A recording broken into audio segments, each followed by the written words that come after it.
Welcome to the Pride of Detroit PODcast, prideofdetroit.com, Pride of Detroit on Facebook. All that doesn't matter. You know why? Because once again, for the first time in so many years, we own the Bears. It's back. It's back. It's back, baby. It's good again. Ow, wolf howl. I don't even care about our draft position anymore. I don't.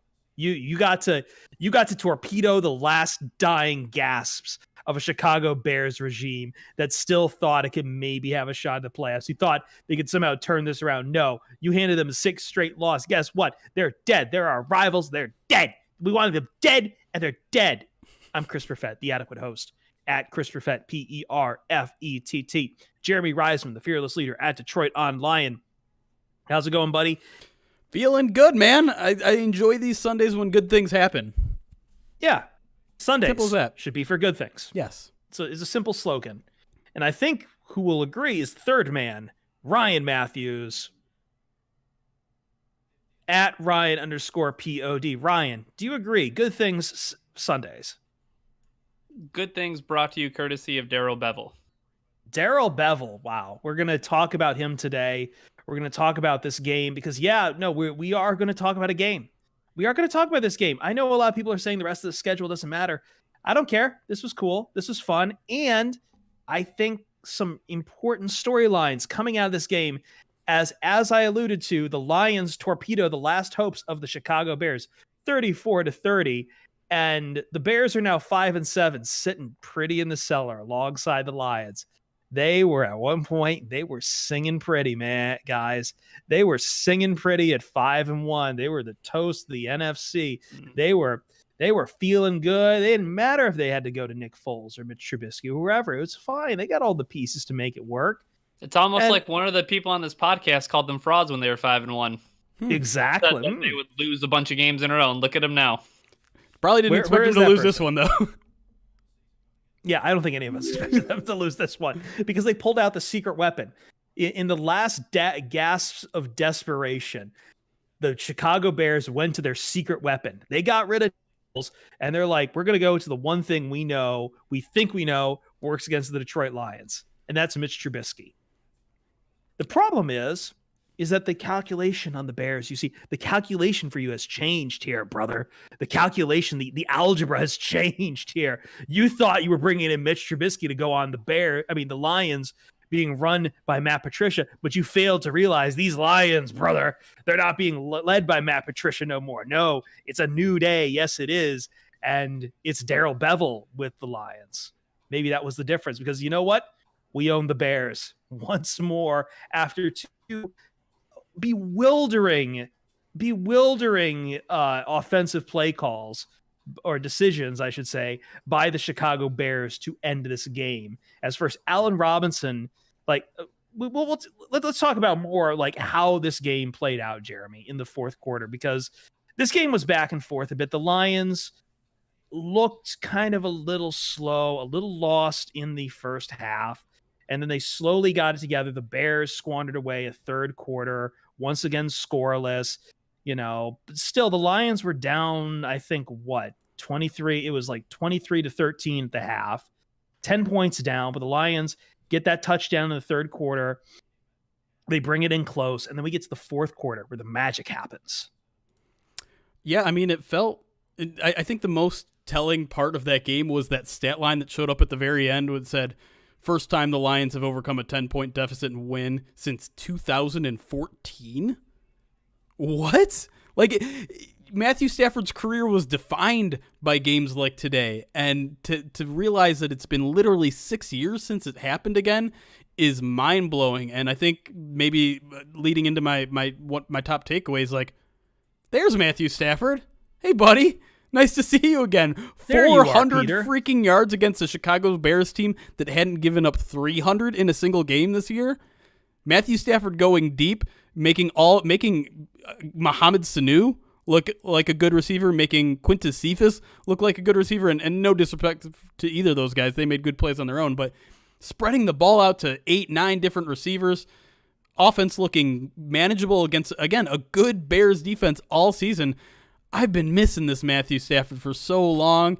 His intended average air yards in this game was over 12 for the season. He was averaging just over 8. Matthew Stafford is back, and I don't know how long it's going to last, and I don't know if it was Darrell Bevel or Matthew Stafford getting his head right, but I don't care. It was so much fun watching Matthew Stafford go out there and ball out. Give me that kind of performance the rest of the way. I don't care if they win or lose. It's going to at least be fun. Well, I do need to hit back a bit just because, like, we did, I mean, as I'm laying out the story, we did have the interception going right into the fourth quarter. Sure. But Ryan, like, how are you feeling through this game? How are you feeling either going into this or what Jeremy said about Stafford or any other thoughts you had here? Well, I actually predicted for the Lions to win this game did you? in close fashion. I did. But I just thought it was because the Bears are so bad. And lo and behold, they're a really bad football team. Spoiler alert. Yeah, I mean but my big takeaway was that I thought through like 3.5 quarters, like this really looked like a Matt Patricia football team. But then just when it came to crunch time, I think Stafford turned it on in a way that he hasn't this year.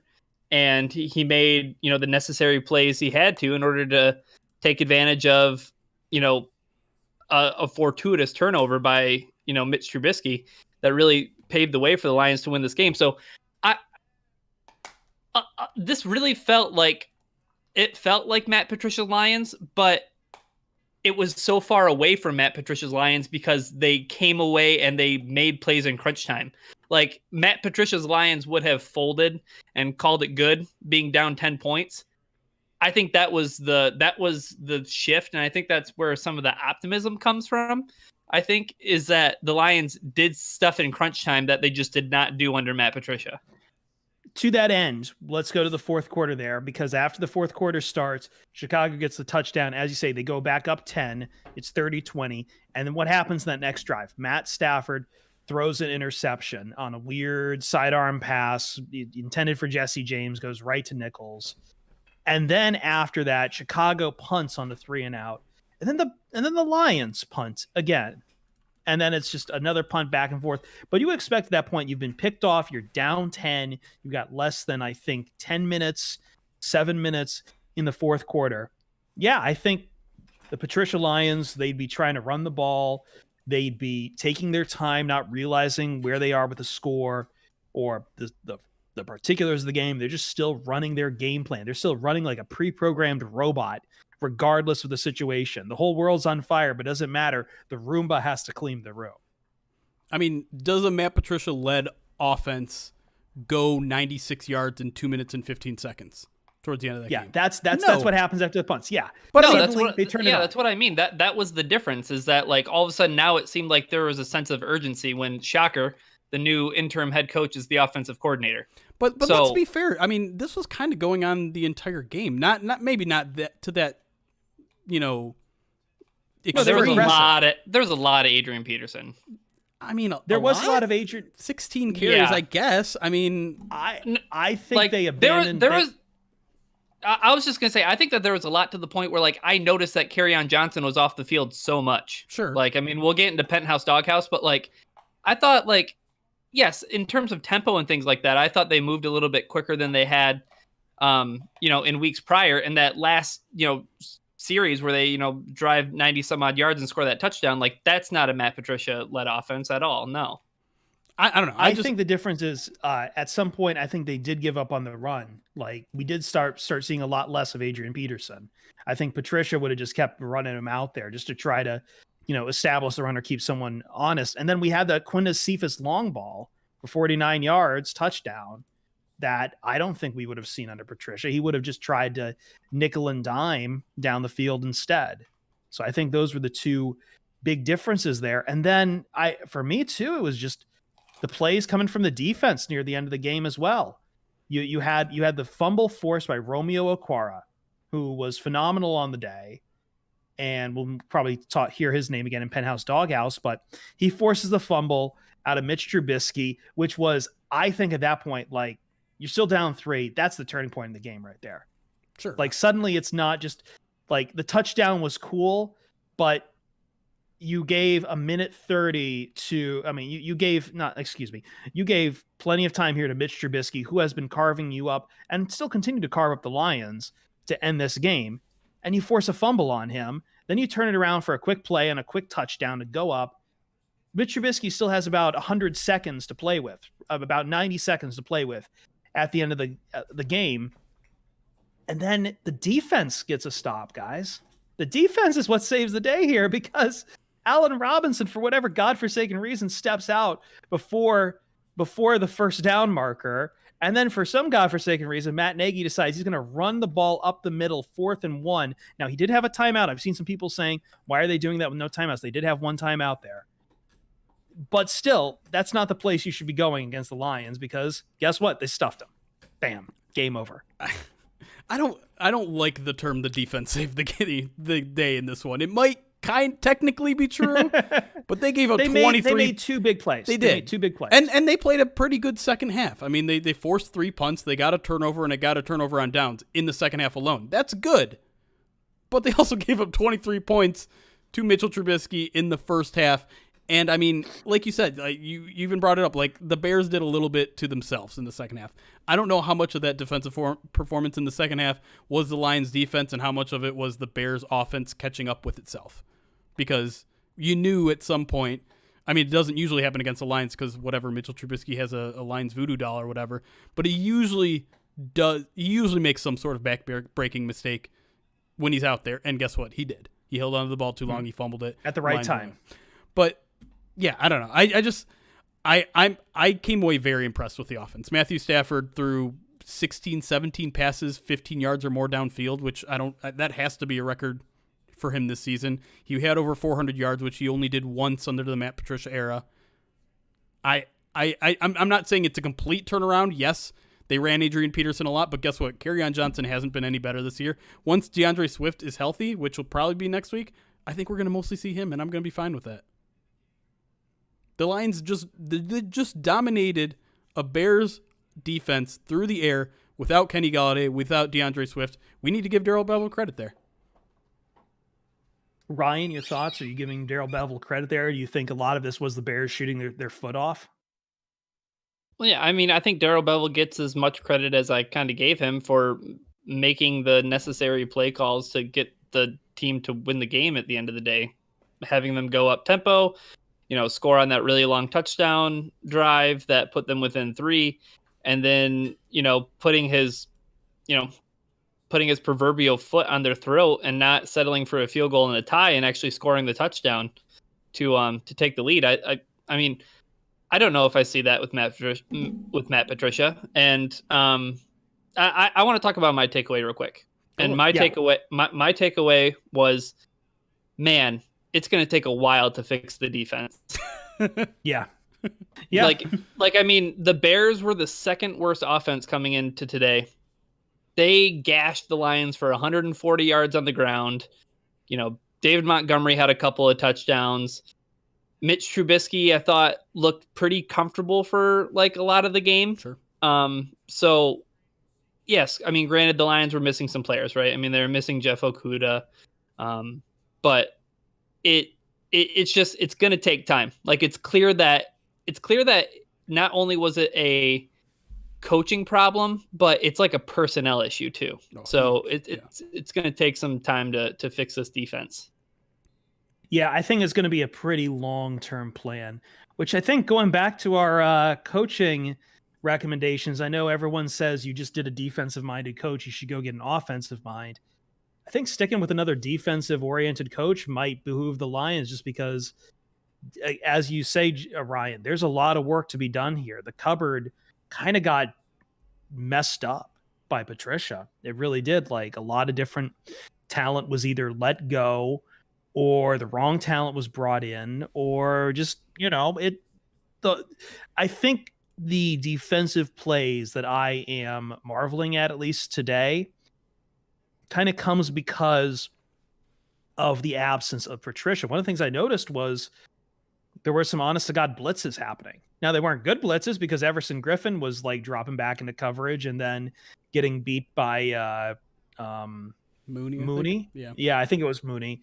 And like it wasn't well practiced or well polished by any means, but at least they were trying to give the blitz a try. Whereas under Patricia, it's just rush 3. Yeah, I mean, I don't know. I think we've been saying it for weeks. Like, this defense is it's a mess.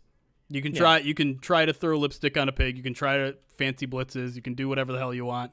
I mean, even Matt Patricia at the end of his reign here was trying some zone coverage, was trying some blitzes. Like, even he knew, like, him and Bob Quinn had screwed the pooch so hard that there's just no one out there. And now with injuries lining up and Desmond Trufant, I mean, just everyone. Like, the run defense, which had been normally good out of the bye week, it's just awful today. There's nothing going right there right now.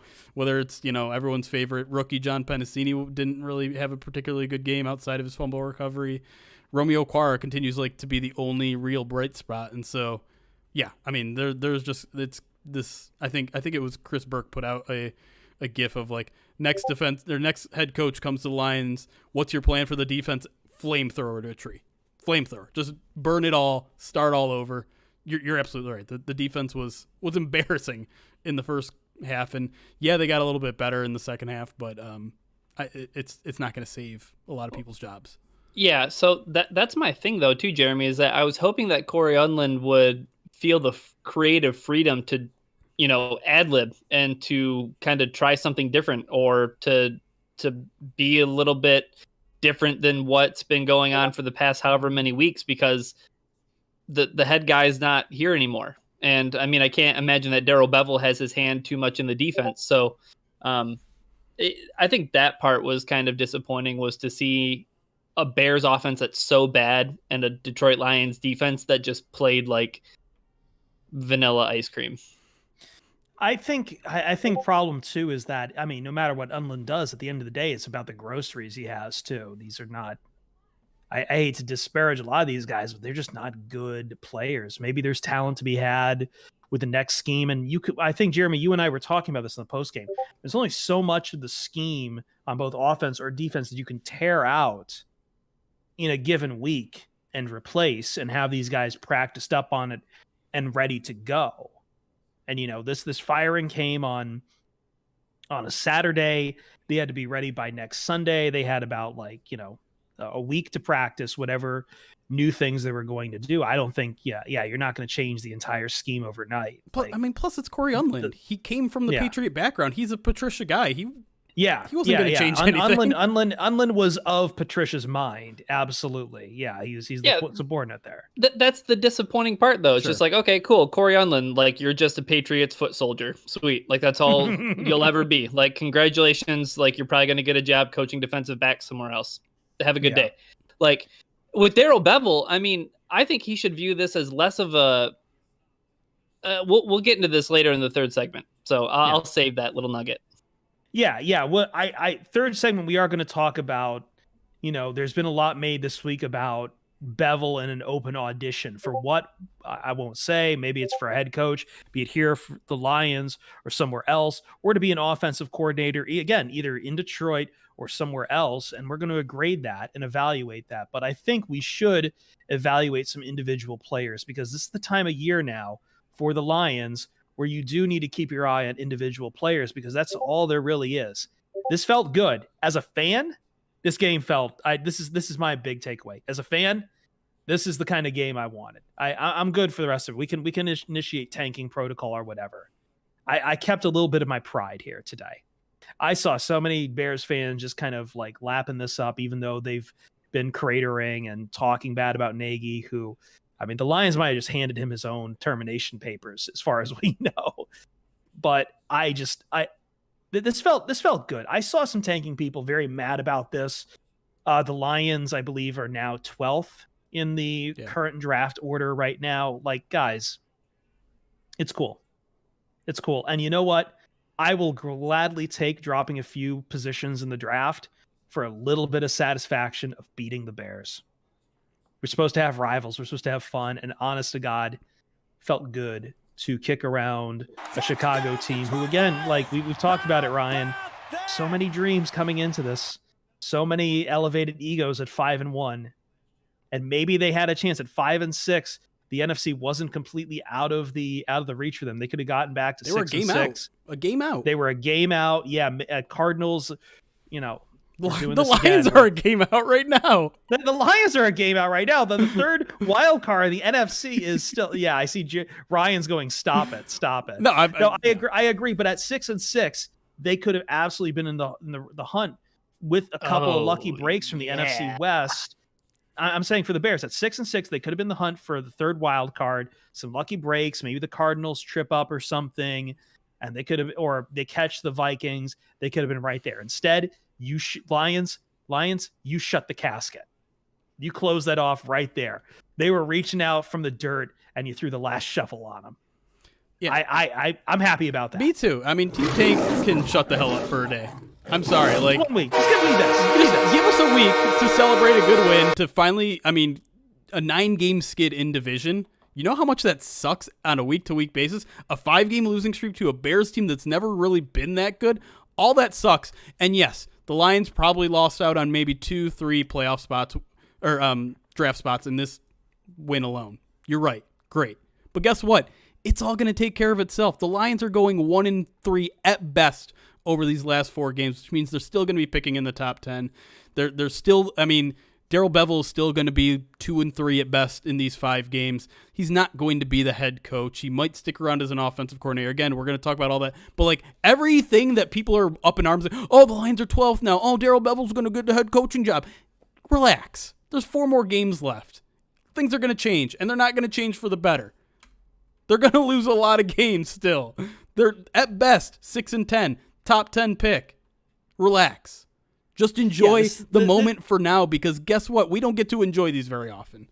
And this is also the NFL where like multiple positions are available to you in a draft. And let me tell you, folks, spoiler alert, the Lions are not one position away from fixing it. They're going to have options in the middle of the first half of this draft, in the top third of this draft. They will have options. You want to go edge rusher? You can get yourself an edge rusher.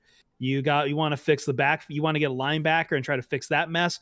Go right ahead. You have you want to get a wide receiver? You're worried about Kenny Galladay? You'll have right there. Yeah. You're going to have at least 3-4 positions of need in the first round of the NFL draft in 2021. Yeah, and the other thing too is I watched college football on Saturday. No quarterbacks that you want that are within your quote unquote reach now. So Team Tank was it's not fun. It's not fun. Yeah, listen, you're not getting Trevor Lawrence, especially when the Jets are giving up probably the most bizarre Hail Mary with no safety covering. I'm sorry. I know that's not Lions, but I just we were watching and we turned over to that game and I just couldn't believe what I saw in the last seconds there. But anyway, let's take a break. Yuck it up with a little bit of Twitch chat. You can watch us live on twitch.tv/Pride of Detroit or on YouTube, search Pride of Detroit. We have chats going live on both those platforms now, and you can catch the replays on both those platforms after the fact. And of course, download the podcast, iTunes, Apple Podcasts, Google Podcasts, Spotify, Stitcher, iHeartRadio. Get it wherever you can get podcasts. We're going to take a quick break here. When we come back, it's back, Penthouse Doghouse. And I think there's going to be one big name who's finally back in the penthouse life, in the sweet life of one. I'm not going to say Zach and Cody, but I don't want to also spoil the name either. You know who it is, though. We'll be right back on the Pride of Detroit PODcast. Okay, that segment went a little long, but we should be good. Really quick, a couple of announcements to make. I was going to make this announcement during the break about our Save the Stash campaign, which we're going to be running on a weekly basis now. If you didn't join us for the first post-game show. For the post-game, yeah. Every week we have to hit a certain amount of gifted subs, and I will keep my mustache. For this week, it was going to be 5 gifted subs, but Uncle Indigo just gave 6. So I am keeping the stash until next week. Next week, we have to hit 10 gifted subs. The following week, it has to be 20, then 40. And I'll keep get some anti-subs to count against it. I want to donate money to get you to shave it. Oh, no. You know what I want to do? I want to say that if we get 10 next week, I'll shave into a mustache too. Yes. Yes. Jeez. I love it. I'm not doing this. All right. Just not this weekend. I'll have to put a a command in the chat so that people know what's up. But yeah, hashtag save the stash. It should be hashtag Viva La Stash. I like that. Hashtag Viva La Stash. So for now, you're getting it again next week. We'll have to hit 10. 10's a big one next week because it not only preserves mind, but it makes Ryan get his. That's what it looks like. That's what you're in for. No, we're not doing intervals of 5. No, we're going to double it every time. Craig's doing his thing again. It's about to disconnect, but I've got backup You gave 9? recorders going. So, Oh, yeah, you're right. The mozzarella shirt. Sorry. Let me do that real quick. that's fine. I'm going to try to reconnect Craig here.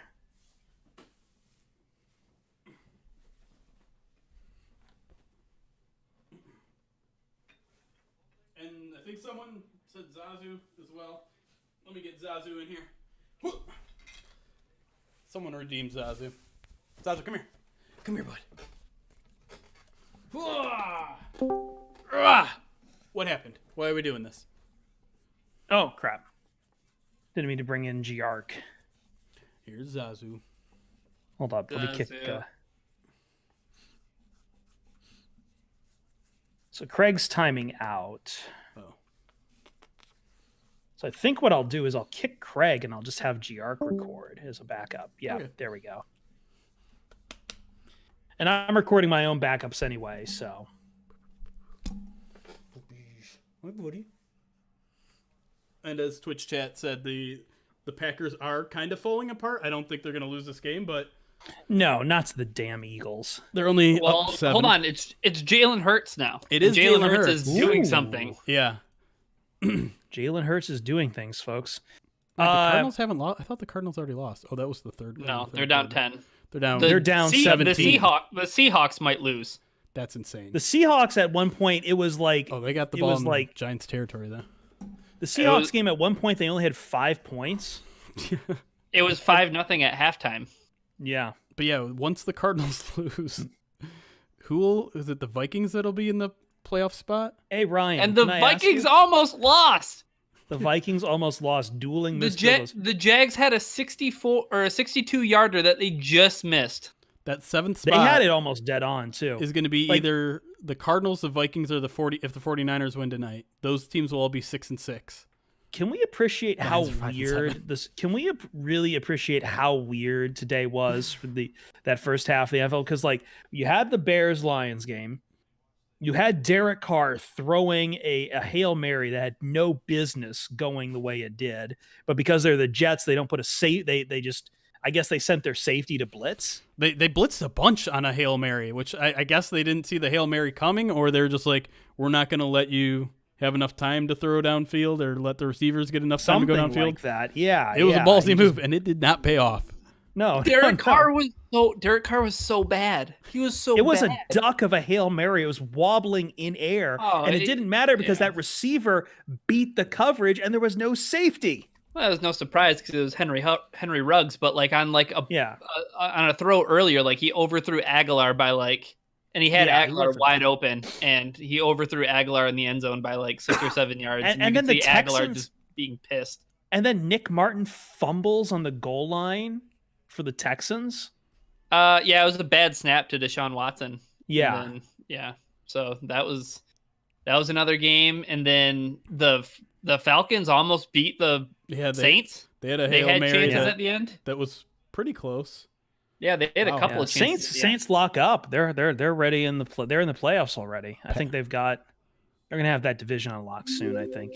And then I mean, all right, Ryan, are you ready to jump back on the Browns bandwagon cuz I'm there. Absolutely not. Absolutely No? not. No, Come on. I don't. Come on. No, I don't. I don't believe in the Browns. Dude, they beat the brakes off the Titans. I don't care. I don't think the Titans are. I think the Titans are like good, but they're not like top tier team. The Browns still haven't beat anybody that's like top tier. I can respect that. I just like this week because I heard people stumming for the Titans and saying that, you know, they were comping the two teams and saying, so I've got to go with the Titans because I give the edge in quarterback to Ryan Tannehill, and I'm like, you really shouldn't. Oh goodness gracious! Packers just went 3 and out. 3-0. Jalen Hurts down 7, 5 minutes left. I got to turn this game back on. Yeah. The Browns don't play anybody of actual merit until the Steelers in Week 17. I think they'll beat the Steelers. I think they'll hand them their first loss. Probably because the Steelers will be resting people. Maybe, but I also don't think the Steelers. So I know it got lost in the hot takery mess of people trying to say that this isn't a good like Steelers team, that they're a bad undefeated team or whatever. But I do think the point remains is that this Steelers team kind of reminds me of last year's Titans team in that they're going to get into the playoffs. They're going to go up 17 points on Kansas City, and then Patrick Mahomes is going to do Patrick Mahomes things, and they won't be able to respond because they're not equipped to respond. That's it's possible for sure. I know people are saying Roethlisberger's having a good season, but God, he's not throwing very deep. Like he's only having a good season because it's once again that those crappy, high completion percentage passes that literally every quarterback can make in the NFL now. They got to play Robert Griffin on a Wednesday afternoon. Yeah. Yeah, they're waiting to trip up. I just don't think it'll be in the regular season unless it's against the Browns. Yo, the Seahawks are in real big trouble. They're in a 4th and 18 right now. Yeah, hey, we probably need to retire let Russ cook. But I mean, a Giants win. That's another 4-7 team that moves to 5-7. Although they're currently winning the division, so if they make the playoffs, then it doesn't really matter for draft order. But yeah, I was gonna say right now at 4-7, they're at 19 in the draft order. Yeah, because they're in the playoff spot. Colt McCoy is going to beat the Seahawks. Another win in the cap of Colt McCoy's illustrious NFL career. No. Do you know what's even worse? Colt McCoy is going to win, and he's thrown for 105 yards on 13 passes. And Wayne Gallman has 135 yards on 16 carries. The Seahawks defense is bad. Bad. Here's the thing. It's not good, When Bob. I hear Wayne Gallman's name, all I see is Newman from Seinfeld. That's all. I don't know why. Yeah. I know that guy's name is Wayne something else. Newman. It's not Wayne Newman. Oh, the Seahawks lost. Is it official? I just saw on Oh, the ESPN Giants that Russell do was have a the pass ball. incomplete. Wayne Yep. Knight. Wayne Knight. Wayne Lose to the freaking Giants. Wayne Newman. Congratulations. Wayne Newman. By the way, mixing New up his England- Seinfeld character. His name This was Newman. is Yes, more I like know. You since think we're they just talking named about it after his last name? Yes. Oh, okay. since we're talking about coach openings, I think Lynn Swan's about to get fired. You guys see Lynn the score? Swan? Sorry, flashback to a better time when Lynn Swan was getting fired. Anthony Lynn is going to get fired. Have you guys seen the score on Patriots Chargers? Yes. It's awesome. Don't count out the Patriots. Don't count out touchdown Tom. I know he's not on their team. I'm not an idiot. Do you know what the best part of this game Wake up. is? What game? Cam Folgers Newton. in your cup. Cam Newton has 69 passing yards. Nice. Yes. And he's out of the game. Wait, because how did Jarrett Stidham. Wait a Jared second. Stidham's in the game and nearly has as many yards as, Wait a as second. Cam Newton. Wait a whole damn second. The Patriots have 285 yards of offense total and 45 points. 45 points. Yes. What? Yes. Because the Chargers they are have just they have a 70-yard punt return. They have a block kick recovered for a touchdown at the end of the second quarter. no Chargers fumbles, but two Justin Herbert 2 interceptions, but no fumbles. This is a math puzzle here. What? This is amazing. All right. Enough yakking Yeah, about. I'm sorry. No, Like, this is a wild week of football. And Divine of course, the Lions comedy. won in it. Oh, the Packers got the ball back? They did. Yep. Are you ready for Okay. Penthouse By the Doghouse way, chat? You guys ready? I do feel good Yeah. about the Browns game because I hit Ready. the trifecta on Tally site. So No one cares about Tally Site. Fuck Tally site. fuck you. You guys were kicking my ass there for a while. Yeah, they Like only Ryan. cared about Tally Site until they started losing. Now Ryan's hiding his face in shame. What the heck? Turn your camera back on. All right, let's do this. Yeah, let's go. Let me get up a stopwatch for this segment. No, Troy Barnes, we can't start over. I'm sorry, we started early. Blame Ryan.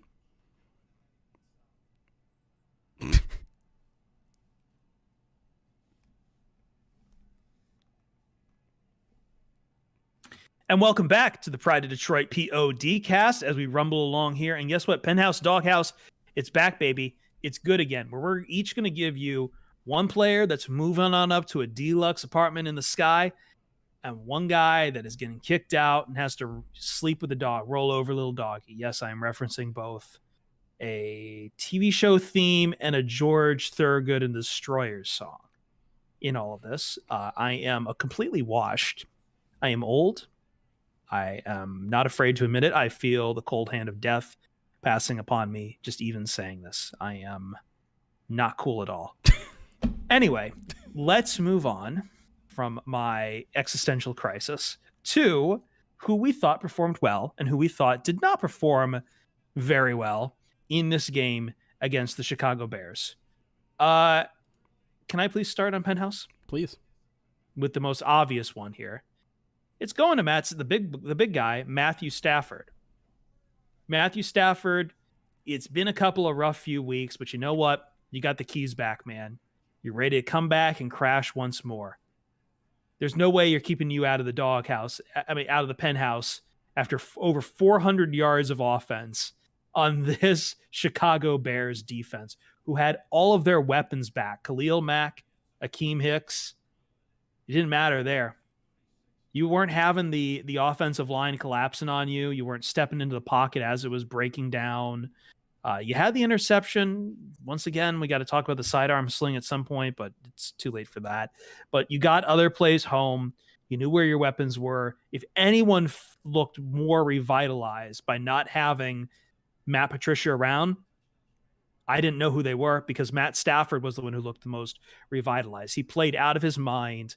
He knew that the offense was running through his hands, and he made the most of it. So, Matt Stafford, you're in the penthouse, buddy. He just looks so damn comfortable in this game.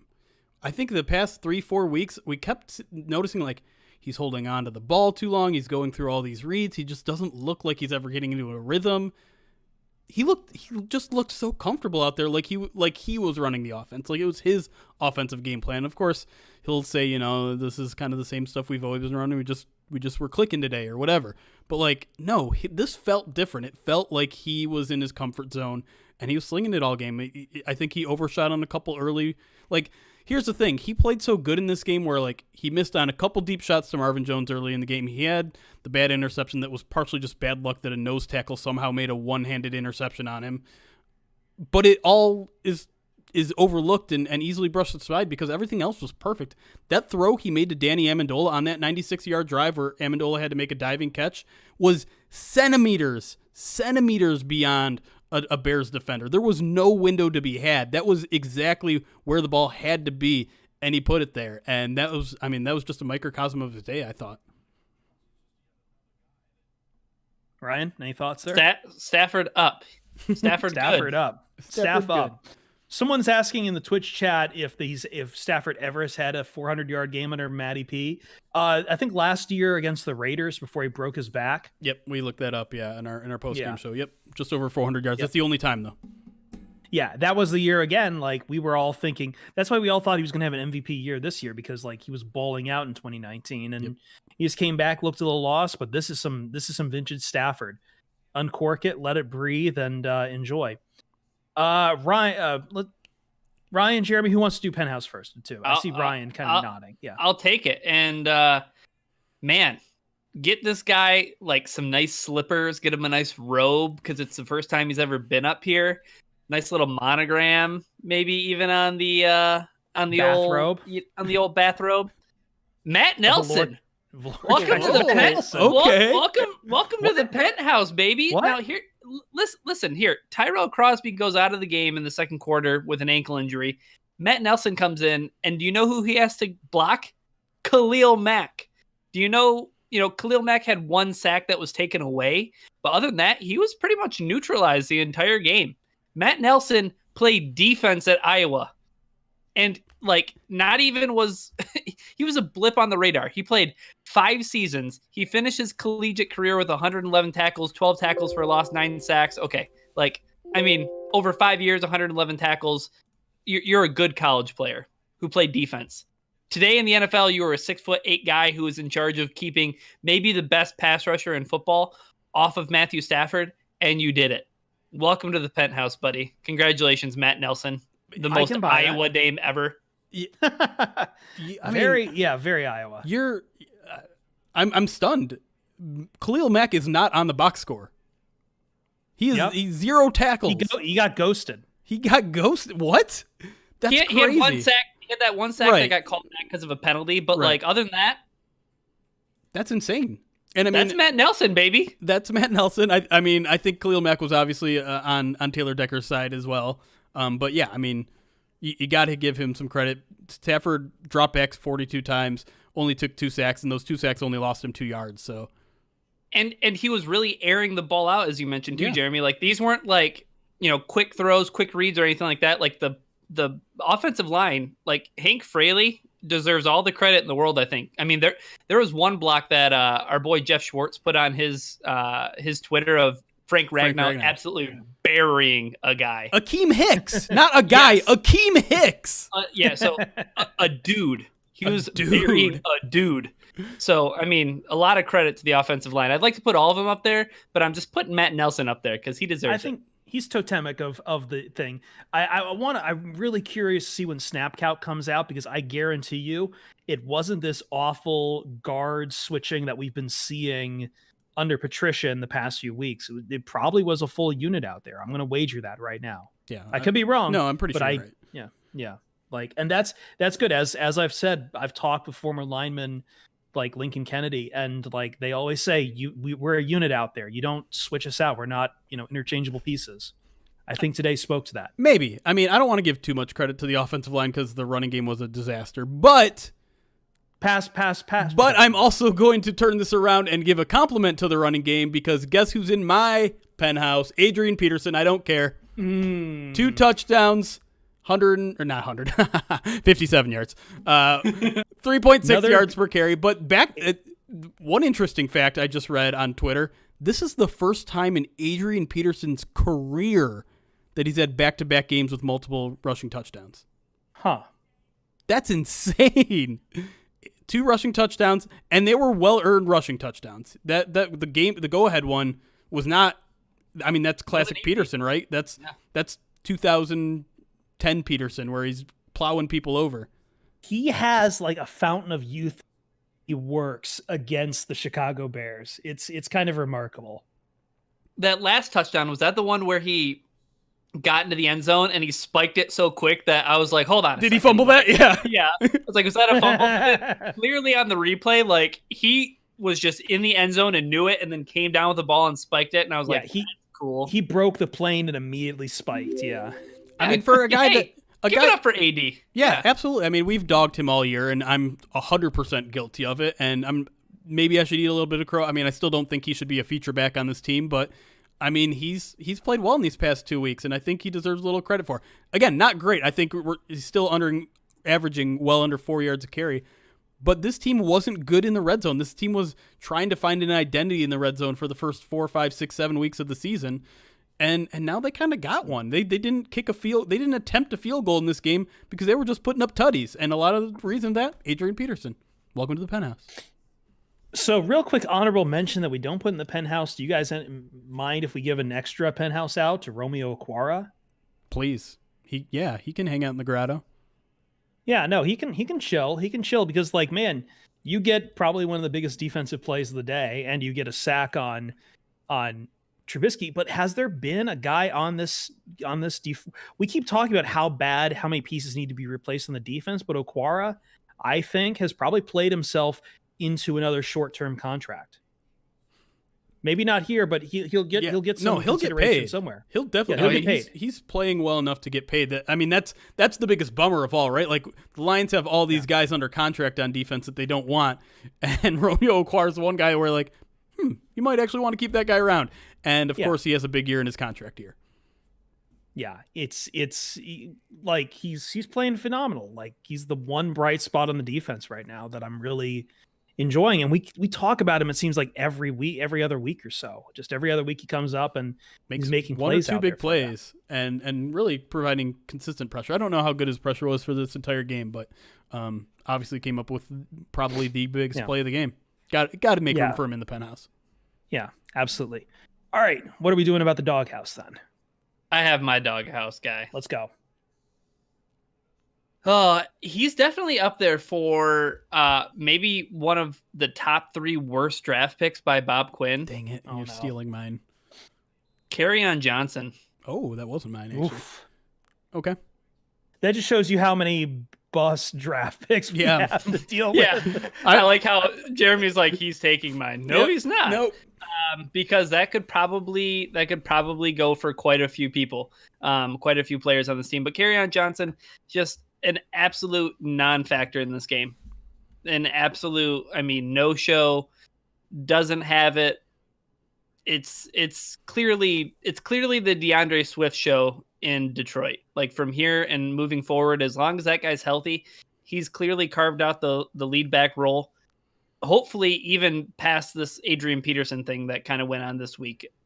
If Swift is healthy, I want to see him for as much as he can be on the field for the rest of the way. I don't want to see the Lions like playing it safe with him or anything like that, because that's their guy. And it's pretty clear that Kerryon Johnson's not a guy. I wouldn't be surprised if Kerryon Johnson isn't on the team next year. Yeah, it sucks that we're talking so soon after Amir Abdullah of another second round running back. We've kind of known this for a little bit too, that this was probably going to be a Bob Quinn traded up to get. Yeah, it just yikes. It's kind of just trying to dig yourself out a hole. Hopefully DeAndre Swift avoids this fate and comes back healthy and shows us that he's not going to be like Johnson or Abdullah. But at this point, it feels particularly snake bitten at that position for young guys. Yeah, don't draft a running back in the second round. I've been saying it for 5 years. It's a bummer. He's obviously an okay third down back when it comes to pass protection, and I think he's still a bit underutilized maybe in the receiving game on third downs. But yeah, at this point, you'd expected if he was going to show anything, it would be during this era in which DeAndre Swift has been out, and he hasn't, and that's a bummer. No clearer sign that he's coming towards the end of his Lions career. If Adrian Peterson is getting the nod instead of you, where there's smoke, there's fire, right? Yeah. Jeremy, who's in your doghouse? Well, it's one of Bob Quinn's draft pick that could be, I think, maybe in his bottom 3 ever. Will Harris. Oof. Will freaking Harris. And I don't know how much he played in this game. It probably wasn't a ton. But when he was out there, he was certainly noticeable because the Bears pulled a play action on a hurried play, and he was nowhere to be found near the guy he was guarding. He completely bit on the play action. And another guy who's had all the opportunities in the world this season to step up and play. They gave him a starting role to start this season, and it didn't work, and he lost it. And then you bring Tracy Walker in, and he looks just as bad. And now Will Harris is starting to get more and more playing time. And it's just like the Lions can't catch a break with these safeties right now. None of them are playing well. And again, maybe at some point we'll have a longer conversation about whether it's the players that are screwing up or the coaches that put them in bad situations. But man, it's just such a depressing thing to see 2 third-round safeties do nothing for this team right now. And yeah, Will Harris ends the day with 2 tackles. That's it. And just like a completely blown coverage that really gave the Bears a touchdown that I thought was going to give them the game. Yeah. Got nothing to add to that. I'm struggling with my. I feel like you guys have gotten the 2 good ones for Doghouse. I can't. Is it right for me to put? I don't feel like I can put Everson Griffin in the Doghouse. Oh, he had a sack. Yeah, he had a sack, but why don't you put somebody else in the penthouse? I already put also. I put 2 guys up there. I put Stafford and Okwara. So. True. Oh, okay. How about can we put Jesse James in the penthouse just so you can get a peek? He can come up. We can deliver pizza. I was gonna say he should get something where at least he can sit in line. He can be in line outside of the club, but he can't actually get in. Yeah. He caught a touchdown pass. Jesse James. Holy smokes. Where the hell did that come from? Yeah. Cephas finally being used properly too. Quintez Cephas. I mean, Cephas should get a lot of credit for that touchdown in general. I mean, great separation right there at the end. May have gotten away with a tiny bit of a push off, but he was up against, that was their best corner, right? That was let me. what's his name? Fuller. I think that was Kyle Fuller. Yeah, so that's a hell of a play by him. Let me put a citation. Not enough to put anyone in a doghouse or a penthouse. I'm just asking someone to do a little bit of homework, and I'm going to go out to TJ Hawkinson. You don't need to fall down after catching a football. I'll just say, I just want to say that to him. I know that was like Jason Witten's thing, but Jason Witten also had like an extra 100 pounds on you or something like that. Like, you don't need to fall down after catching a pass. I know like you like going up and beating guys over the top, but I mean, man, you had a productive day, but you'd be more productive with a little yak in the step. This is turning into a TJ Hawkinson hate podcast when he's literally leading the NFC in receiving yards. He's the leading NFC vote getter for the Pro Bowl. I'm just saying. God, the Pro Bowl. 80 plus yards in back-to-back games, hitting his stride, being more reliable than any tight end this franchise has ever seen, and y'all are pooping on him. Are you even allowed to go to Hawaii right now? No, but I mean, it counts for your contract being a Pro Bowl dude. I guess. But, like, I don't know. I'm just saying he could be better. I'm just saying. I'm giving some practice points here. The whole defensive line that's not Romeo Okwara gets sent down to the doghouse. I just kept looking around there. I wanted to do it with someone, and I just couldn't. Well, point out a particular name. It brings me back to my overall point of the game, and maybe it should have been my takeaway. I mentioned it in the post-game show. The Lions failed to establish the run. The Lions failed to stop the run, and they won the game. See ya, Patricia. Bye. No, we packed up. We're not putting Patricia in the doghouse. It's more like in Garfield. We packed him in the boxed it up, send it to Abu Dhabi. The normal treatment. Normal? That's what I thought. Yeah, man. All right, let's wrap it up here. I think we're going to talk on the third segment of the podcast coming up here. We're going to talk a little bit about Darrell Bevel, because I think this game was about him in many ways, about his future, and about, I think, how some guys reacted on the sideline when the Lions pulled off the improbable victory. So we're going to take a quick break, and when we come back, we'll talk Darrell Bevel, the man of the hour here, and his own future with the Detroit Lions. Does he have one even? We'll discuss that on the other side.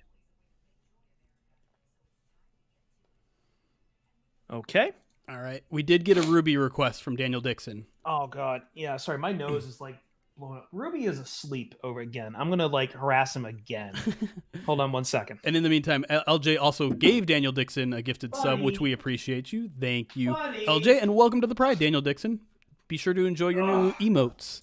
I'm sorry. You can have what do we got? A Zazu, we got a Goose, we got a sad lion, we got a happy lion, and we got an angry Stafford. Every emotion you could possibly go through is available just for the simple subscription to us over here on Twitch, which could be free if you have Amazon Prime. Link it to your Twitch account. Come over here to Twitch. You get a free subscription every month to any single Twitch page of your choice. We ask that you pick us, but you use it anyways. Use it somewhere. If you want to use it on Ninja, use it on Ninja. He's a Lions fan too, sure. But use it. Jeff Bezos doesn't need that money. Where did I put those? And there's Ruby. Nom, nom, nom, nom. Say hi to the crowd, man. Oh, yeah, let's get your legs. You're not falling over. Do you think Hall was dismissed for something other than on-field performance? Weird timing for the release. Definitely weird. Definitely probably something that I thought cats supposed to clean themselves. I need to give this guy a bath. Happened behind the scenes. But I don't know. I don't know. I mean, one possibility that I've mentioned a couple times before, Circle of Lifetime, is that she looks terrified. He's ready to go. Hall maybe have asked for his release. I mean, that's something that we should consider, is that maybe he was just like, man, I'm not going to stick around for whoever the next GM and coach is. Let me play for a contender in the last couple weeks, because he also has to go through an onboarding process, right? Like, he can't join. I don't think he can probably play for a team even next week, given the timing of the release. Marvin Hall. Oh, yeah. We do need a Ruby emote too. Yeah. I'll get a picture. Daniel, I don't think I can give you a Goose cameo because unfortunately I'm assuming not over there with Ryan today. Goose not available. Goose, I will bring Goose. I will bring Goose back. By the way, speaking of Marvin Hall, like if you responded seriously to my tweet about Marvin Hall, I'm very disappointed in you. I mean, today was proof that was Marvin Hall really that big of a difference maker? Our lines really. No, to be serious about it, like I know guys were really this was he was kind of the guy a lot of people fell in love with, and like I get it, but like the same role was filled by Quintez Cephas. Pretty much. Pretty much. Yeah, Marvin Jones had a pretty long catch, if I remember. No, he didn't. He had 25. I mean, we probably should have mentioned Marvin Jones at some point on this podcast. He had 116 yards and a touchdown, but you know what? That's what we expect out of Marvin Jones. Yeah. This is true. Any other questions, chat, before we get into a little further stuff? What about Travis Fulgam? Did he have a crappy game again today? Because he hasn't been good. That's not the Philly game. Let's see. Travis Fulgam, 0 catches, 0 yards. Wow. Lions made a huge mistake there. Blech. Who's giving bits? Hellboy Kurt with the 100 bits. Thank you. Appreciate you, Hellboy. Thanks for stopping by. Are all the afternoon games done now? I believe so. It's weird being on the West Coast, man. It's 4:30 over here. It just doesn't feel like a time when all that football should be done. But yeah, you're right. We're on to Sunday night. Here's Travis Fulgham's last 4 games. 8 yards, 8 yards, 16 yards, 0 yards. Is that good? 32 total yards in 4 weeks. Is that good? I think maybe just maybe people overreacted a little bit to the guy who was just, putting tape out there for the first time. I don't know. Anyways. Scroll up to yours, J. Markey. What did you say, J. Markey? How far up? All right, here we go. He's not going to be the Lions head coach. That's obvious. But what's the next logical step for Braden Coombs' career? That's a good question. He'll probably be a coordinator somewhere. I think there's a very good chance he sticks around in Detroit as a special teams coordinator. I mean, this was only his first year, so I don't think he's necessarily ready for a big promotion, and I don't think he's done anything in particular to not be considered for the special teams job. Maybe the new head coach will want his own guy, but we are talking about special teams, so I don't necessarily think there'll be much friction in terms of special teams philosophy between whoever the new head coach is and him.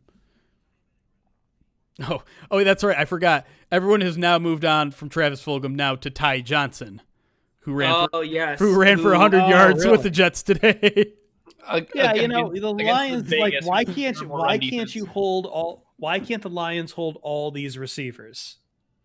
I do think they messed up at running back. I'm going to throw that out there. I do think they messed up at running back. I don't know what the plan was there, but I feel like they should have kept at least one of Ty Johnson or the other guy, the rookie. Jason Huntley. I almost said Hunter Bryant.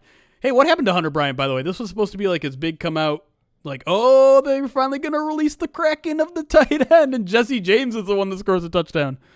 Nope. Bait and switch, baby. Bait and switch. No, it's wrong, Nick. It's that damn TJ Hawkinson taking all the opportunities away from Hunter Bryant. But yeah, no, I'm also happy for Ty Johnson, mostly because the guy gave us $69.69 during our charity drive back in August or nice July, and seems like a really nice guy. It's a bummer I didn't get to know him any better, but yeah, you gotta feel good for the guy. Was this his first start? It had to have been, right? Ty Johnson? Yeah. No, he didn't start. Frank he Gore didn't even start? No, Frank Gore got concussed on his first run. What? Yeah. That's the bigger news. Frank Gore's the man. This is probably his last season, too. Hoping he's... Don't say it. He's got 20 more years ahead of him, Chris. How dare you? How dare you? Just the rhyme of the ancient mariner, just running with a giant albatross around his neck. As soon as the Lions hire Jim Harbaugh, he'll bring Frank Gore on. Run game coordinator. This break is over. Yeah, we should get back to it. Yeah, Gore wants to be in the NFL long enough so he can play with his son. Hey, we're up to 80 viewers now. Hey, everybody. I don't know what Hi, took you guys everybody. so long. Was it because we started early? Probably. I don't care. You should be getting notifications so that you join in any... Why am I yelling at you guys? We won today. Why are you? We won why today. Are you being the mean guy? I don't know. Okay, I have like some crap in the back of my throat, so LJ's wondering how your leg is healing, by the way, Ryan. How we looking? I'm still trying to skate by the end of December. I have 25 more days, 24 more days, something like that. We'll see. I don't know. It's going to be dicey. The toughest part is going to be sticking my foot in the boot because my foot is so swollen. Oh, jeez. Plus, I mean, you always want your ice skates pretty tight, and I can't imagine how that's going to feel. There's some bony protrusions that will not feel very good, but I'm going to do it, damn it. Can you at least penguin slide if you can ice skate? Yes. Okay. I will get that on video. Nice. All right, we should probably wrap this up. All right, let's do it.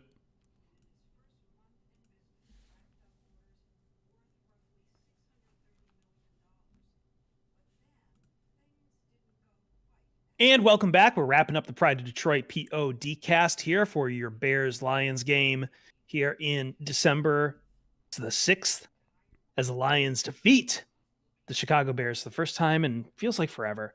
But now we want to turn our attention to the man of the hour because after the Lions got that stop on 4th and 1, after it was confirmed, you saw it on the sidelines. We all saw it on the sidelines, Jeremy Ryan.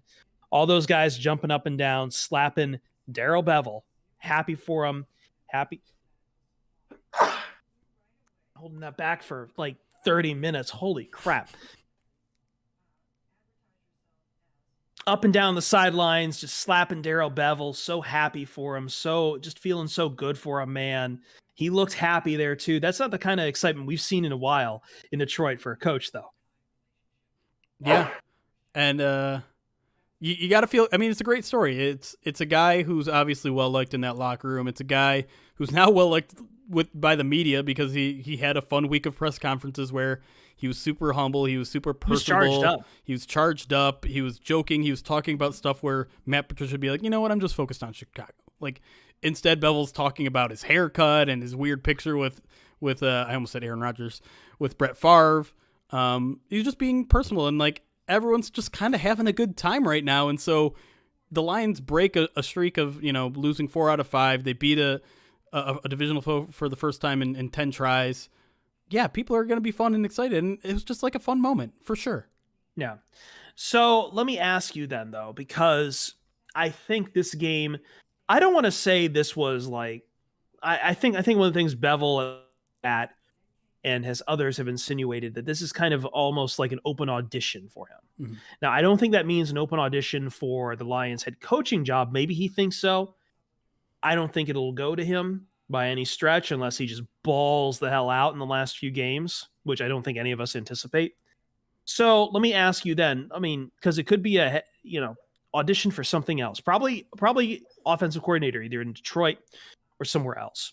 So in that regard, A, how did you feel about the audition, or how would you even define his audition right now, or how you feel about him after today?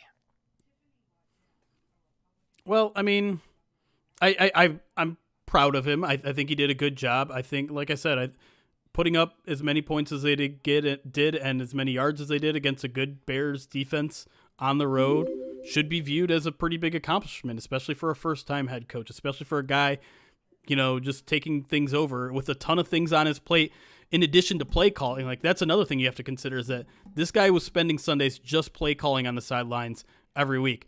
Now he's doing that. He's deciding to go for it on 4th down. He's deciding, whether to punt, whether to kick a field goal, all those sorts of things that you have to take on as extra responsibility. For him to be able to do that, navigate a pretty good game plan against a Bears team, it's worth a lot. But we don't need to be talking about these long-term plans of Daryl Bevel yet. This was step 1 out of 5. He's got 4 more games in which he's got to prove himself. And against, a couple really good defenses there in Tennessee and Tampa Bay. Green Bay is going to be a tough test because they're going to have to, it's going to be a shootout there against Aaron Rodgers and the Vikings, a defense they haven't been able to figure out for years. So it's a good start. But people thinking, especially the alarmists that are like, wow, Darrell Bevell just won himself a head coaching job. The Lions are screwed. Like, relax.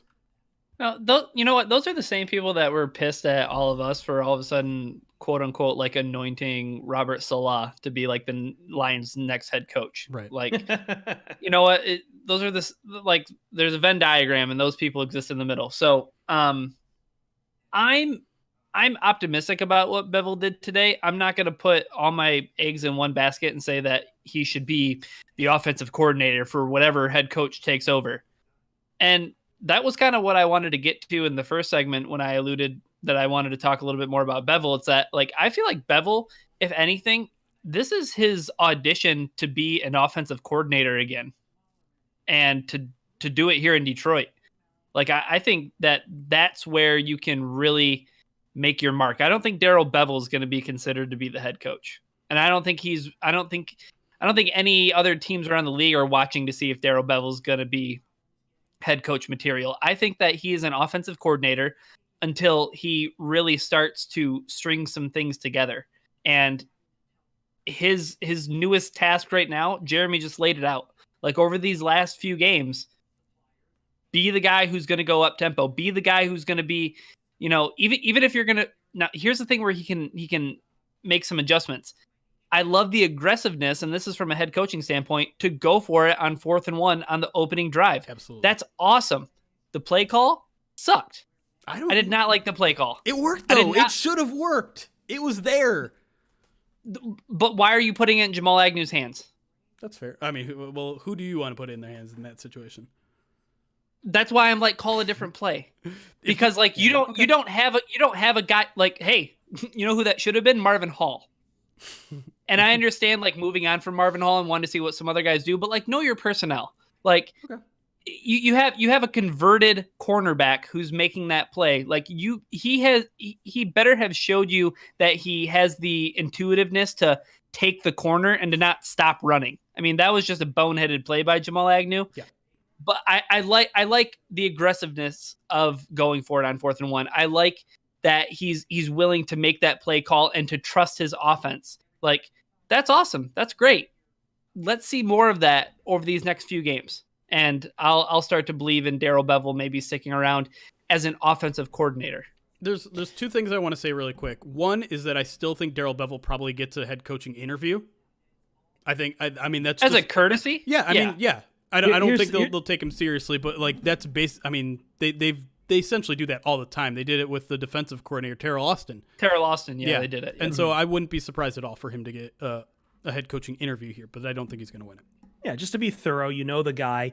I would even say further, like he'll probably get some interviews other places too. Like, I don't think we're ready for how many vacant head coaching positions they're going to be after this year.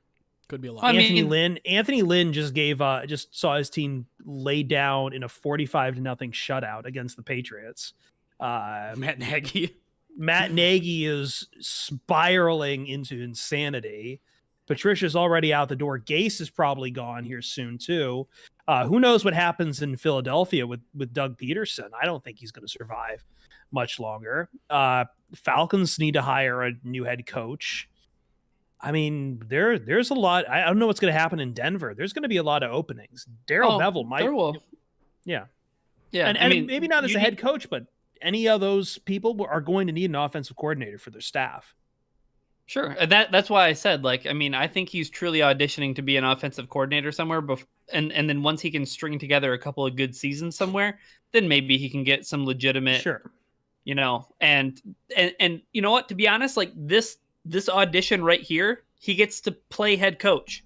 Yeah. And other teams, maybe if he makes a good impression as an offensive coordinator somewhere else, they look back and say, all right, you're an interim head coach, and this is what you're able to do with the Lions, over their last few games of the 2020 season. The Dick Geron plan. Oh, God. Now, I do want to address this because Chad is screaming at us. Yes, I don't think, like, he's had a bad resume to this point, given how it ended with him in Seattle and in Minnesota where he wasn't a great offensive coordinator. I think some guys can grow. And listen, I think a lot of it's going to depend on these last few games too for the Lions, because there were definitely some up and downs with him as offensive coordinator here these last 2 years with the Detroit Lions as well. Like the offense, but it's hard to untangle how much that was Patricia's preference and how much was Bevel. Bevel ultimately has to implement whatever. And, we've had a lot. The offense was not good for this start of the year. And some of that does weigh on Bevel. But again, this is a chance at redemption here with these games, I feel like. Not redemption, but at least to like show that it's an audition. It really is. Yeah, it is. It absolutely is. So and the one thing that I wanted to say about Bevel is not only that this is an audition for him, but like, I mean, and I mentioned this in the post game show, and maybe I'm getting too far ahead of myself, but if Robert Saleh's the guy, they were both in Seattle. There's a little bit of a connect. I mean, it's possible that he sticks around as offensive coordinator, and I don't know if that's necessarily a bad thing, honestly. I mean, that's why we have to view his entire body of work, and we have to take everything that happened before today with a grain of salt. I mean, still consider it, but take it with a grain of salt. You have to consider that Matthew Stafford likes the guy a lot, and let's see how he plays out in these final 4 games. That's the other point I want to hit on, is that he could remain the offensive coordinator in Detroit. Maybe not for long term, but we know how much Stafford has gotten tired of having to learn new offensive systems and learn new offensive coordinators and work with them. And listen, I hate to read the writing on the wall, but Stafford is not going to have a much more of a long-term future in Detroit. That's just the reality of it at this point. It's hard to come into grasp with it. I'm already onto the stage of grief. That's acceptance. Like it's going to happen at some point. So maybe you keep Bevel around for 1 or 2 more years, however long Stafford wants to stay here, or if you trade him or let him go sign somewhere else, whatever you got to do. And then you can move on and like hire a new offensive coordinator. Maybe that's enough time for Bevel to turn that audition from offensive coordinator to build his resume into maybe taking a bite at the apple at a head coach somewhere too. It could be beneficial from everyone, because like, as we've talked about, this is going to, unless there's a lot of talent just waiting under the crust of a lot of these guys here, there's going to be a few years of rebuild here. And that rebuild is probably not going to include Matthew Stafford in the long run.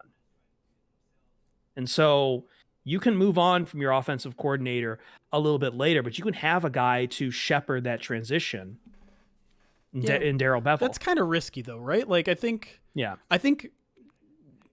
mean, if I think they might see eye to eye philosophically if we're talking about Robert Saleh, but whoever it is, there has to be a philosophical connection there, because I think the Lions did everyone a disservice. I mean, I kind of view it as the same time when Bob Quinn kept Jim Caldwell around. Like, I think that did a disservice to everyone. Did a disservice to Jim Caldwell because he's now got a GM drafting guys he doesn't like. It was a disservice to Bob Quinn because he didn't bring in the kind of guys he was used to drafting to. So I think if you hold an offensive coordinator just kind of in this transition, you're not really doing anyone a favor. Like, you're doing maybe they kind of did that with Stafford Jim Bob. To your point, I disagree with some of it, but to your point, they did keep around Jim Bob Cooter as well too. Sure. And then he wore out his welcome very quickly, which is why, like, I don't want to get too high on Bevel or too low on Bevel. It's like, let's ride this whole 5-game thing out. Let's see how it happens, because we got really high on Jim Bob Cooter really, really quick, and then we soured on him almost immediately. And maybe that was more Matt Patricia, because that was his last year, right? Jim Bob Cooter was 2018, I think? Yes. Yeah. Mm-hmm. Yeah, it was the 2018 year. And where is he now? He's running backs with the Jets. Cool. Ty Johnson. Yeah. Ty Johnson. Big day, baby. I want to say that if you're looking for any team, and I know that people do this with the Lions every year, whether or not they want to like pick out, for instance, like the 49ers blueprint to like how they, rebuilt over a couple of seasons, and all of a sudden they were, in the Super Bowl, NFC conference champions. I think you want to look at what the Carolina Panthers did. Like, specifically, maybe they bring in, an offensive mind like Joe Brady or something. But they just absolutely went after the defense in the draft. Like, that's where they knew they needed to allocate all of their resources. And yeah, the Panthers' record isn't indicative of a team that had like an instant turnaround, but they've been snake bitten by injuries. And, they moved on from Cam Newton, and now they have Teddy Bridgewater, and Christian McCaffrey's been injured all season. But I see like that could be like a legitimate pathway for the Lions, is to, like, they have so much house cleaning to do on defense that the offense needs to get super creative while they have all of these, resources that are kind of ephemeral. Like, I mean, Kenny Golladay might not be around next season. Danny Amendola might not be around next season. Marvin Jones might not be around next season. Like, I mean, there are a lot of question marks on offense, but one of those question marks might not be Matthew Stafford. It might be Matthew Stafford, but I just don't know how much a new head coach wants to completely revamp that entire offense when the defense needs so much attention. Yeah. Like, if I'm a head coach, or if I'm a GM, the house is on fire and the defense is the house. Like, I am not worried about putting out the fire that's on the lawn. Like, let's keep Matthew Stafford for a little while longer. So what I'm hearing is you want a guy like Matt Rule, who took a group of 5 school with not a lot of history. Don't do this. And got them very good. Don't and then do went this. to a Power 5 school in the midst of rebuilding and brought them back. And he has to also be an offensive mind and fairly young. I've got a guy for you down in Oxford, Mississippi. Stop it. You guys think I'm crazy about this. Yes. I'm not. He's going to get an NFL coaching job. I thought you were about to sell me. I thought you were about to sell me on Matt Campbell, and I was like, dude, I'm already sold. No. Everyone's crazy. Listen, man. Okay, this isn't the place for it, but I will convince you one of these days. I will convince other people off stream about Lane Kiffin one of these days. Are we just going to have like a minute segment every week of you talking about Lane Kiffin and just like have a theme song and everything so everyone can just hit the 30-second fast forward button twice? Kiffin talk. It should be called "Stay in Your Lane." I just don't think it's a hot take. I think I'm being analytical about it. It's hotter than the house that's on fire, in my analogy, Chris. If we're being completely honest.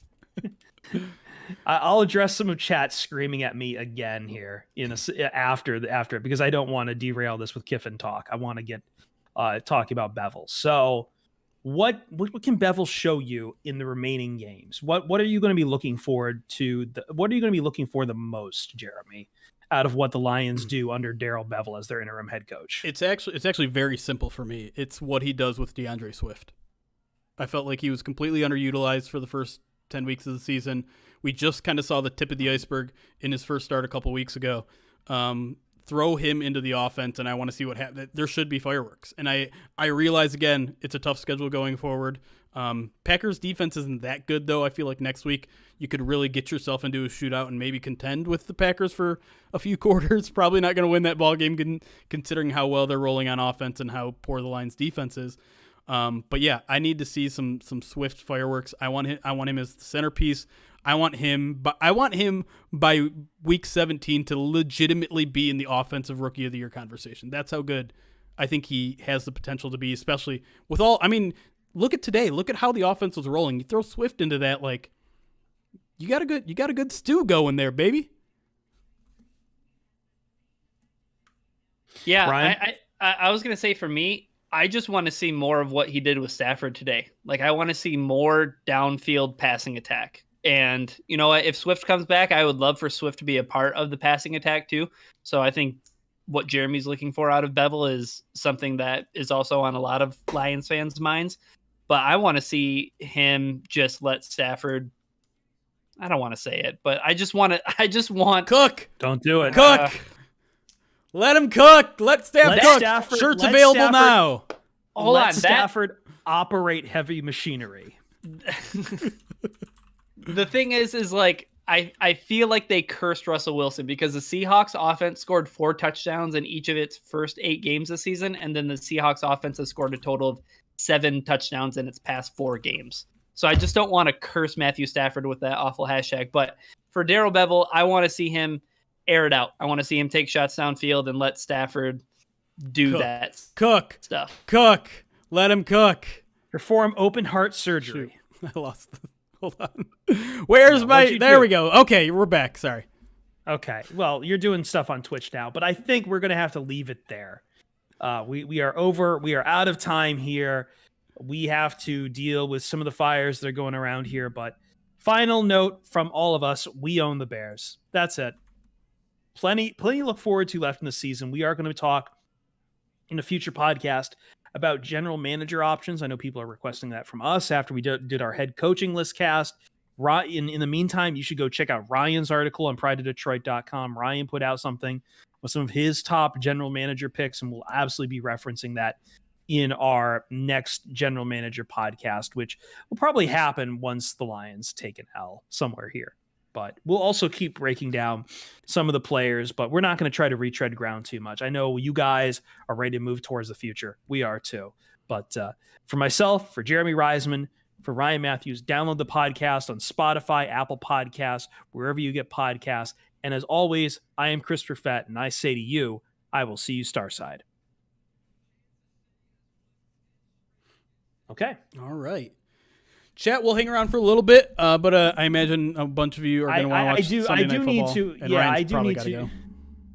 People are mad at me again about the Kiffin thing. I don't get why you guys. Well, just wait until you until we get to the GM podcast and you say that you want him to do both duties like Bill O'Brien.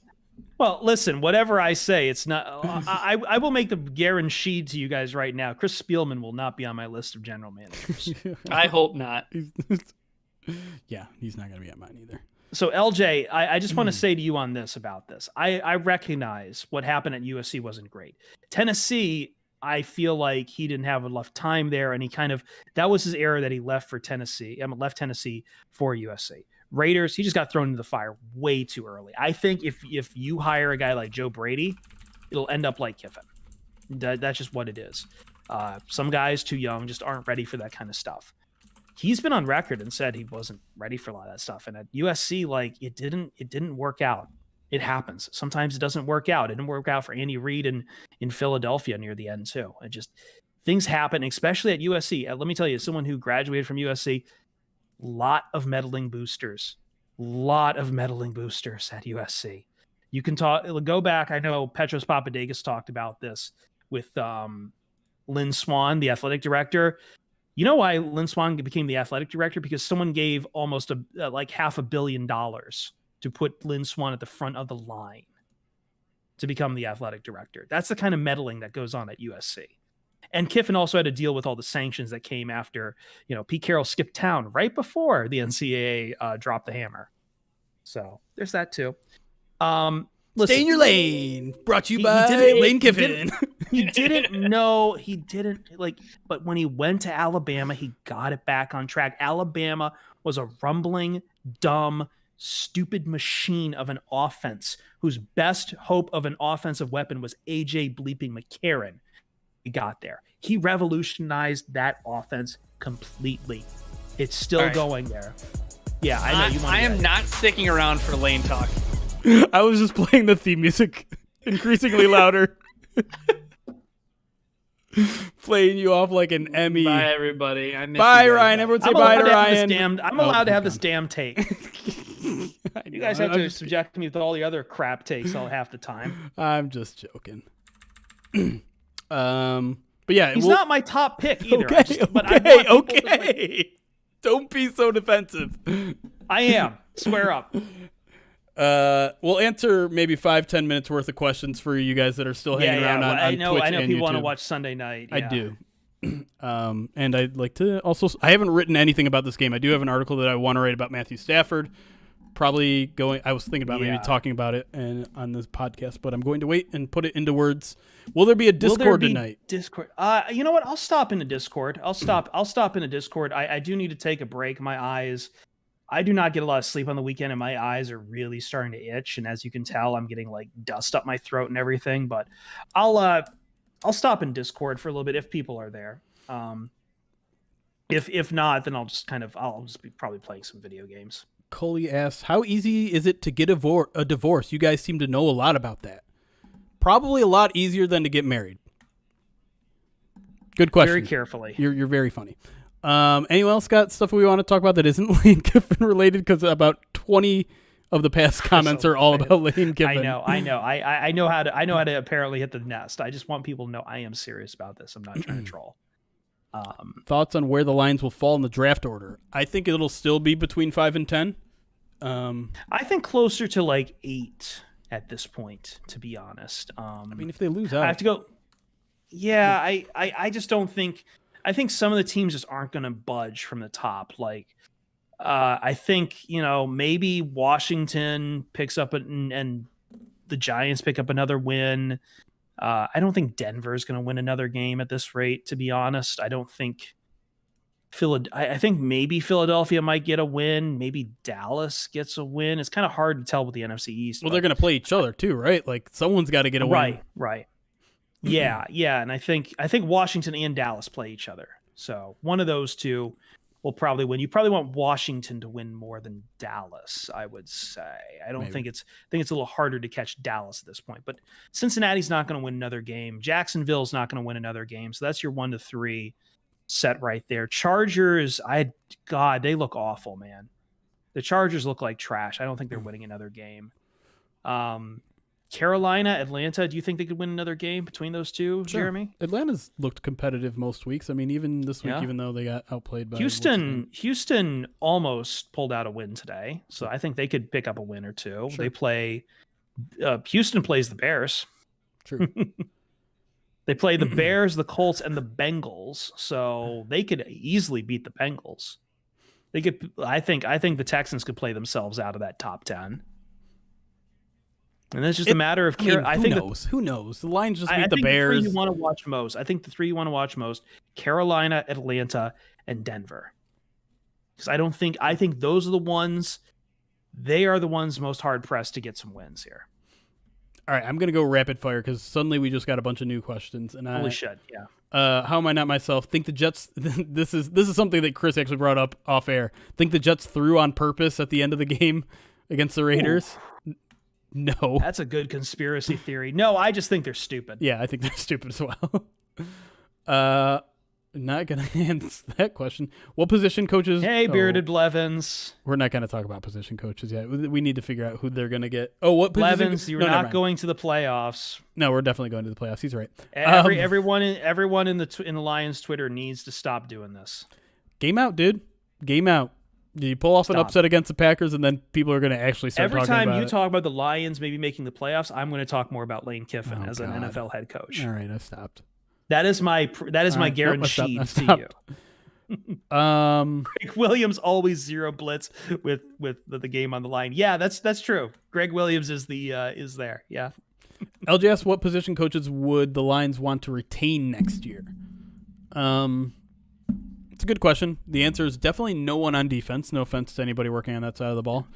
Hank Fraley, I think, is an option. He's been doing a pretty good job with the offensive line. Caskey's done an okay job with the running backs. I think he's also very well liked in that room. Yeah. Detroit. It got here late. Did you keep the mustache subs? Yeah, we got those. Jay Markle wants to ask, you saw Florida's Dan Mullen as a name on the Vegas odds. Do you have any thoughts there? I don't think Dan Mullen has any NFL connections. I think if you're looking at any guy in college right now to come back to the NFL, you need to first look, have they coached at all in the NFL or even as an assistant? They have any connections to the NFL? And also, Dan Mullen, kind of an asshole. I don't want another asshole coach. And Dan Mullen, I just looked it up right now, 0 connections to the NFL. He's never had any toe that he has dipped in the NFL. I think that his name on those Vegas odds is a trap. Fallen asked about the Lockenforen article about Jerry Reese as a Lions candidate. First of all, I'm just gonna say this very clearly: Lockenforen is not a trusted source in the NFL. He's just not. So I'm taking that with a grain of salt. As far as my thoughts on Jerry Reese, I haven't done a ton of research on him. If I'm being completely honest, I know he was with the Giants for a long time and during part of I think their Super Bowl runs. So I do think there's value to having if the Lions are going to go with like an experienced guy at either head coach or GM, I'd prefer it to be at GM because, I mean, look at the high-ranking officials in this organization right now. You're talking about Sheila Ford Hamp, who's been 5 months on the job, and Rod Wood, who's a financial executive. The Lions could really use a veteran football guy somewhere at the top of that organization, whether it's, an assistant GM, a GM, someone that knows how a team is built from the top down there. And I'd prefer it to be an experienced guy, but I can't tell you specifically on Jerry Reese. I haven't started my research on him. Yeah, that's previewing general managers is really rough because it's not like baseball or basketball. They're not the focal points at all, and there's a lot of stuff to research, like as far as like, are you coming from a scouting background, are you coming from a drafting background? People keep asking about the OnlyFans. The OnlyFans is it's going fine. The OnlyFans is going fine. We have some very tasteful cosplay on there this month. Yikes. All we have to do is win out and we make the playoffs. That's probably true. But again, I'm not talking about that. Lions Blood asks, could you see Kosaric coming with Saleh if hired? Potentially. I have to wonder what Kosaric's opinion is of the Lions organization after being through here 1 year, but I'd be for it. I don't know if he'd be able to pull him. It'd be like a ladder. It'd almost essentially be a lateral move for Kosaric, though, so you'd have to wonder why he would do that. Would Dark Sniper 45 with the number 8 pick, though, be high enough to get a top 3 QB if we did cut ties with Stafford? Not this year. I'm not high up on Trask like some other people are. I think there's, like, outside of Trevor Lawrence, there's not a lot of good quarterbacks in this draft class coming out. I think you should wait a year before thinking about a quarterback. What do you think? I don't know about college quarterbacks. I'm not going to pretend like I've been scouting college quarterbacks. I'm sorry. I don't college scout during the Lions season. I just don't. It's a waste of my time. I don't like watching college football on Saturdays when it's my only day off of the week. So yeah, especially when your team's Michigan too. That's the other part. That might have something to do with it, but I can't say for sure. Yeah. Jeremy Ron, really late. I enjoy how every so often you turn to look at Chris. You mean like when I do this? This is me looking more at the camera where I want to be like a professional, and when I'm talking to the audience, I'm doing that, but then like I read chat over here.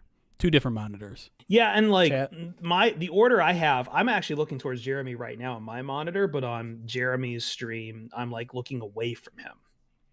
So like I'm looking. Okay. Yeah. I look over here. I think we're running low. Wasn't the organization very supportive of Kosaric while his wife was health issues? I don't remember that, but I have a bad memory. You're probably right.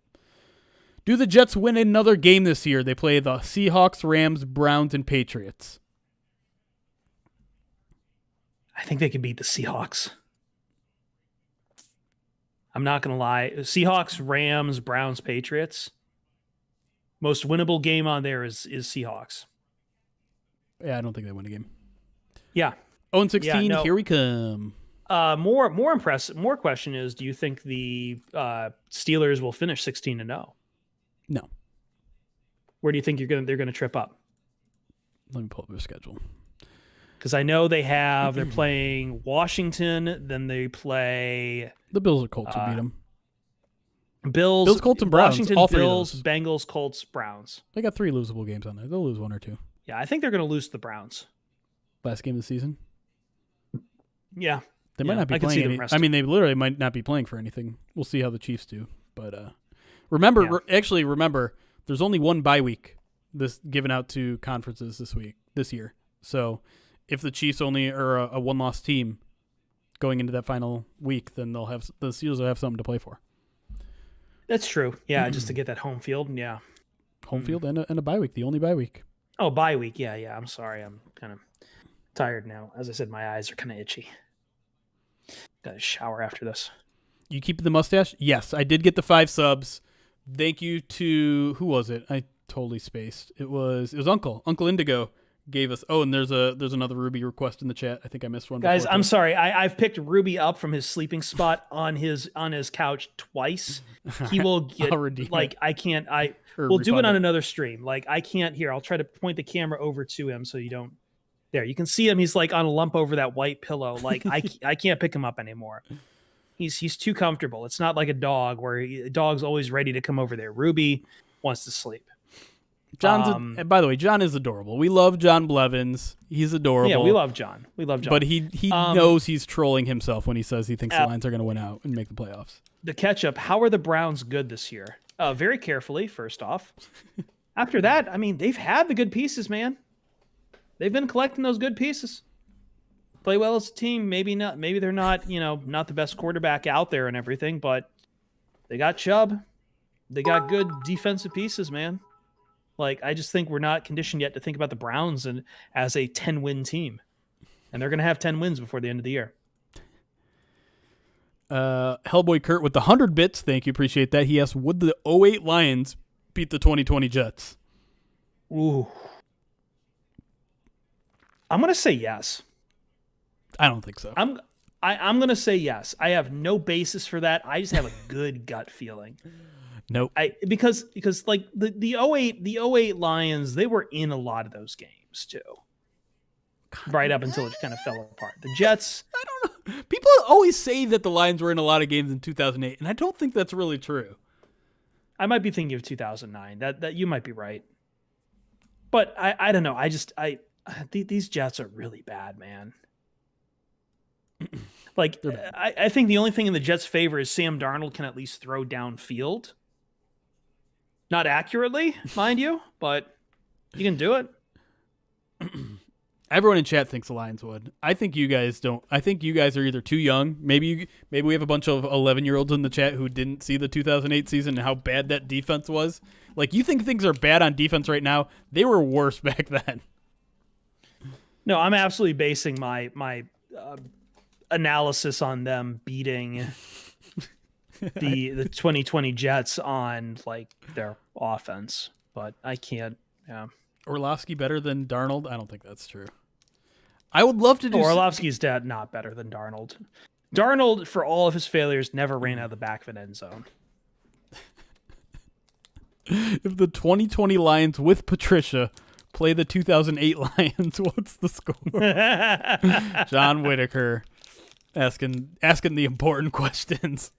I'm going to say a 13-13 tie. I'm going to say 58-58 tie. No defense. No defense being played. Just running the ball and the defense unable to stop it. Adrian Peterson with like several hundred yards. What was I going to say? People were talking about Madden. Playable. People were talking about the Madden simming 08 versus 2020 Jets. If you can show me how to do that on Madden, I would gladly do it, but I have no idea how you get that a old 2008 roster. roster. Yeah. That'd be an interesting project. Yeah. Jay Markle asking, will Darnold be playable somewhere that isn't coached by Gase? No. Again, went to USC. Like, listen, like I know people like are looking at him and you're trying to go the Jameis Winston route with him. Man, everyone fell in love with Darnold because of 1 year, like a half year he had at USC where he got them to a Rose Bowl. Like, but as with all USC quarterbacks, that's all the other talent they have on those skill positions. Sam Darnold, I'm sorry, man. I watched him play that last year at USC. Guy couldn't set his feet to save his life. Like, I'm not a fan of Darnold. I don't think he's that good. I don't think he's that special. I don't think it's all on Gase. But Gase is an unmitigated No, disaster. he's bad. He's bad. Mind you, he is bad. But Darnold wasn't exactly like a prime cut of meat to start. My Adam Gase impression. I don't know. There are so many bad coaches. I'm just realizing how many bad coaches are this year. Yeah. How many guys could also be retiring too? Sean Payton might decide like to just screw off as soon as Drew Brees is done. Darnold or Jalen Hurts? I mean, I don't know. I think people are going to be super high on Jalen Hurts this week just because like he almost got the Eagles back in that game. But let's chill. Let's look at his final line here. 5 of 12 for 109 yards, 1 touchdown, 1 interception, 3 sacks. Nah. Did you? Oh, you're right. You did get a Zazu request. Let me get Zazu in here before we go. Oh! I thought you left me. Come here. No, I had to kick Giark. I just realized he was like still recording. So Come on, get up. Here we go. brat, brat. Yeah, you're so heavy.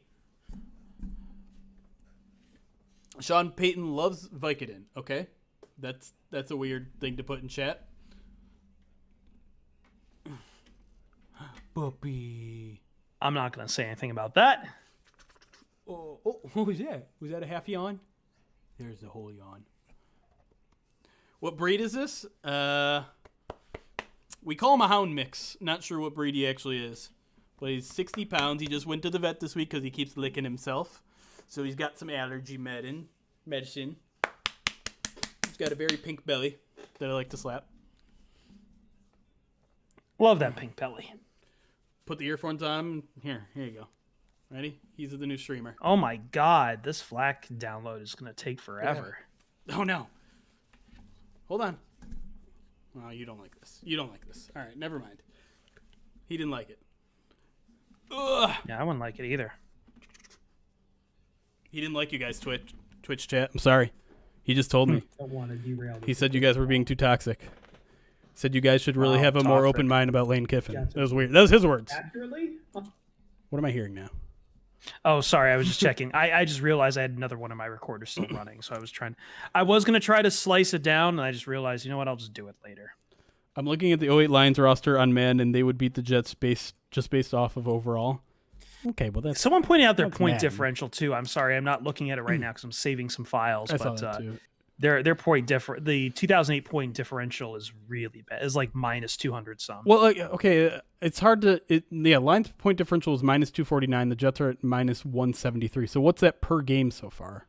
Like you'd have to. Yeah, do that's some right. math. We still have like 5 more games for the Jets to play. Let me do math. So Jets, I'm assuming that's including today's game. So they're at what, 12 games? So it's 14.4 points per game. So you got to While the multiply. You got to give Lions- that other. You got Lions to are add another 15. 25%. The Lions are 15 per game. So Jets divided by 12 is they're losing a game by 14 points per game. The Lions lost in 2008 by an average of 15 points, 15.5, 15.6 points per game. Okay, So it's I guess I was asking like if we can take 173 and like kind of add another 25% of it. Let me just. Why do you're that doing myself. this? You're doing the same math problem, just a different result. The Jets are losing by an average of 12 points a game. The Lions lost by an average of 15 points per game. Yeah. 43. Thank you for the sub, by the way. Oh, LJ gifted another sub. This time to Lions Blood 20. LJ, appreciate it, buddy. So that actually comes out at minus 216 for the Jets if they get 25%, another 25% of their. Yeah, so not as bad as the 2008 Lions, which would lose to. Yeah, by another 30. Okay, yeah. Which would lose to the Jets this year because the 2008 Lions were so bad. Save our stash. The stash is saved, y'all. I'll have like a little counter tomorrow or next week of just like how many subs we need to save the stash. Save the stash counter. We'll see.